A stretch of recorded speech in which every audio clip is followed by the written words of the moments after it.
Hi, my name is Pat, and this is my channel, Book Chat with Pat, and I'm glad that you're here. Today I'm going to be talking about my pile of possibilities for the month of July. There are several reading events that I'm very excited about, and a couple of buddy reads as well.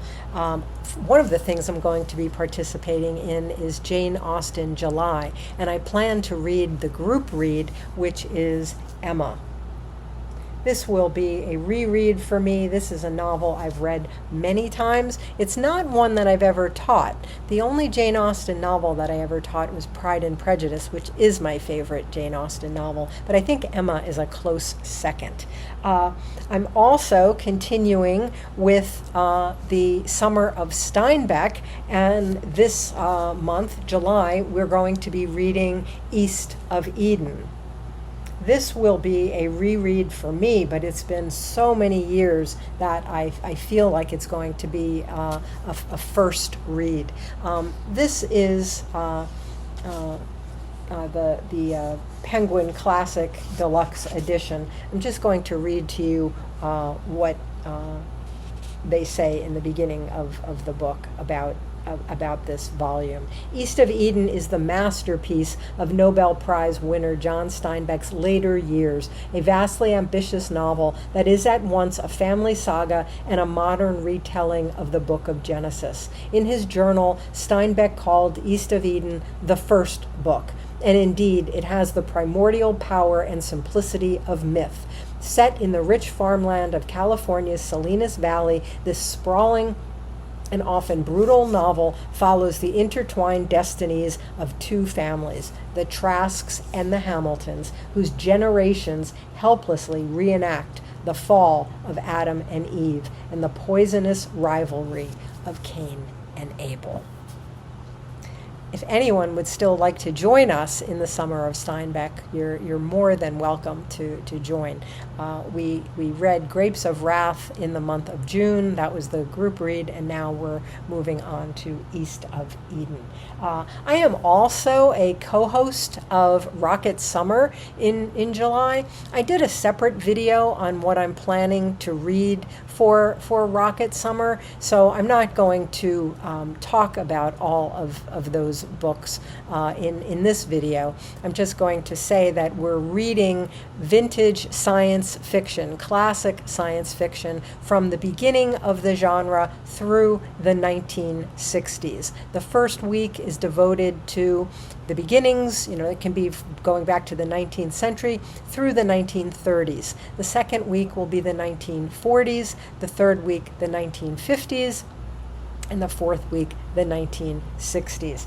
I'll just show the novels that I'm planning to choose from. Last summer I read the first 5 volumes in Edgar Rice Burroughs' the Barsoom series, so I'm going to pick up with the Martian Tales with volume 6, and this is the Mastermind of Mars.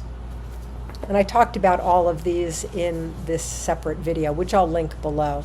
I also hope to read, as one of my early choices, H.G. Wells' The War of the Worlds. And then some of the other novels for the other decades: Clifford D. Simak, Time is the Simplest Thing; Jack Finney's The Body Snatchers; and John Wyndham's The Day of the Triffids, which comes highly, highly recommended. And then I also hope to read some short stories from some of the greats. I have volume 1 of the Science Fiction Hall of Fame, and this basically is Rocket Summer. It's 1929 to 1964, and all of the greats are in here. And there's also a group read taking place of this, being led by Joshua Crebo and Steve Donahue. And Steve is one of the co-hosts of Rocket Summer as well. And then I also hope to read some short stories in the Wesleyan Anthology of Science Fiction. And this beautiful book was a gift from Michael K. Vaughan. So I'll be posting weekly videos on my progress in my Rocket Summer readings. I also have a buddy read planned with Alex from Alex Unabridged.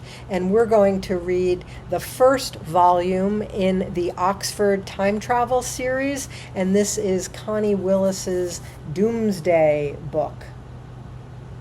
I'm just going to read a little bit from the back of the book.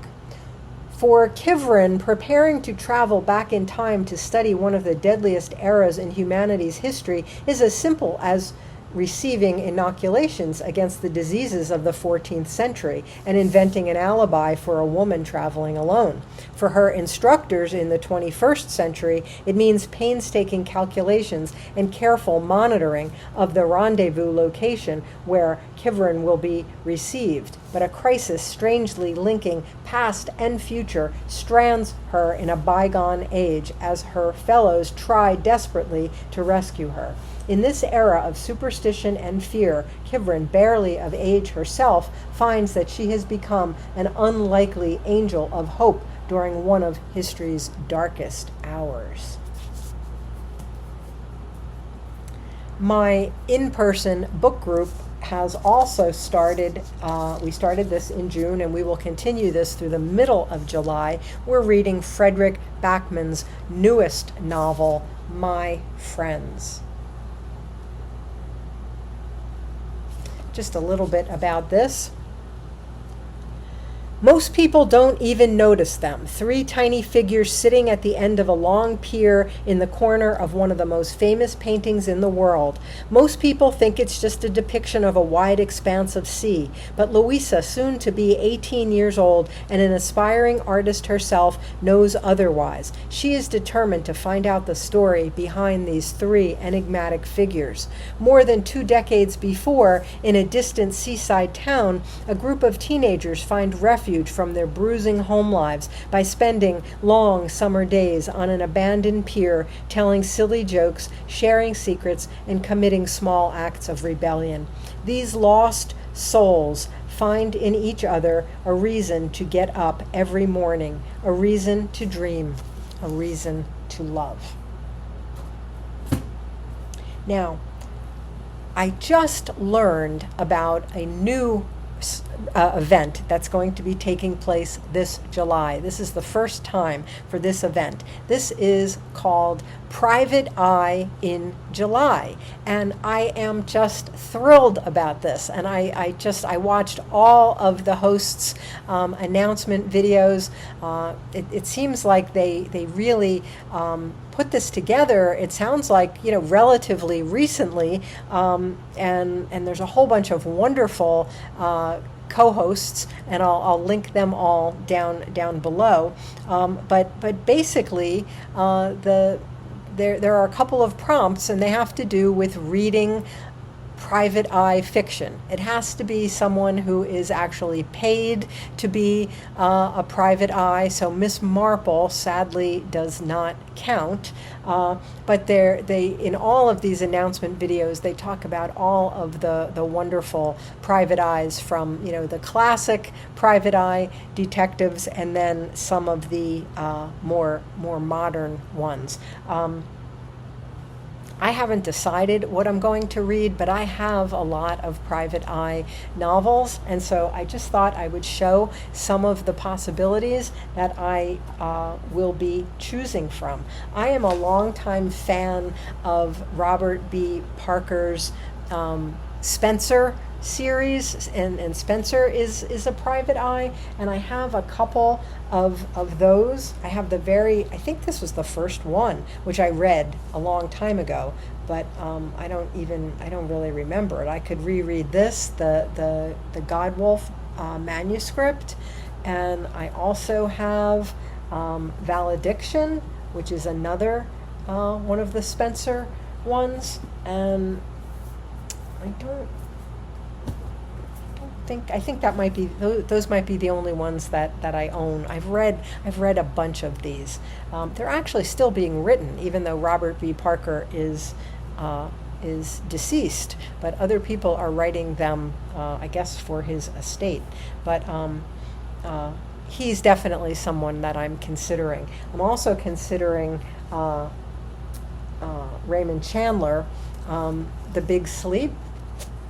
This would be a reread, but again, it's something I read so long ago, I don't really remember it. And then another famous private investigator is Lou Archer, who was created by Ross Macdonald, and I have the Archer Files, which is a collection of short stories by Ross Macdonald, all featuring Lou Archer. And let's see. I also I know I have another one somewhere. Oh, another one that many of the hosts are talking about is Walter Mosley's Devil in a Blue Dress. And this is Easy Rollins is the private investigator there. So that's a definite possibility. And another possibility is Raymond Chandler, Farewell, My Lovely. I read this book back when I was in college, I think. So that it would be fun to reread this. Chandler's private eye is Philip Marlowe. So those are some that I'm considering. I haven't made any decisions about private eye in July, but I am most definitely going to read at least something to participate in that, and I have a lot of things to choose from. I have also been doing the Big Books of Summer challenge, and many of the things that many of the things I've already read so far this summer are big books, but several of the things that I'm planning to read for July will also count for big books. Connie Willis, Doomsday book, that's a big book. All you have to do is be more than 400 pages to be considered a big book. East of Eden is most definitely a big book. Emma is a big book. Just makes it. And my book group book, the Frederik Backman novel, My Friends. These are all 400 pages or more. So right there, I have 4 more big books to add, and something that I've been talking about since we were reading Finnegan's Wake. When I was reading Finnegan's Wake, I was reading Richard Elmans' very famous biography of James Joyce. And I learned from Hannah at Hannah's Books that a book was coming out about Elman. And I ordered it as soon as I found out about it. I pre-ordered it, and it actually came early. And so I've just started this week. This is Elmans Joyce, the biography of a masterpiece and its maker. So that's going to be my big nonfiction read for the month, and it will definitely count as a big book of summer as well. I'm not sure if I will be able to finish that in July, but I will definitely be reading it in July. That may carry over into August. So those are my big books, and I have already read several big books, including Finnegan's Wake and Grapes of Wrath and the Elman biography. So those are 3 big books that I've already completed. And then another work of nonfiction that I hope to finish in July. I have started it, but I've just read the first 4 chapters of it. And this is Heather Cox Richardson's Democracy Awakening, Notes on the State of America. I have been following Heather Cox Richardson. I follow her newsletter, Letters from an American. I follow her on YouTube as well. She makes just about daily posts about what's going on in the world. But this, and she is a historian who teaches at Boston College, and she's written several histories, several books of history. But in this book, she is specifically talking about what has happened in this country to lead to authoritarianism. And I think that this is going to be a really important book to read right now. Some of you may be following my friend Greg at Another Bibliophile Reads. He's discussing each week on Thursday another book that deals with authoritarianism, and I completely support Greg's endeavor. My Thursdays are devoted to Poetry Thursday, but I certainly plan to be reading about authoritarianism and talking about it wherever I can. And this is my plan, certainly for the immediate future. This is actually not a very long book, so this is just about 250 pages. I will definitely finish that one in July, and I'll be talking about it more on the channel.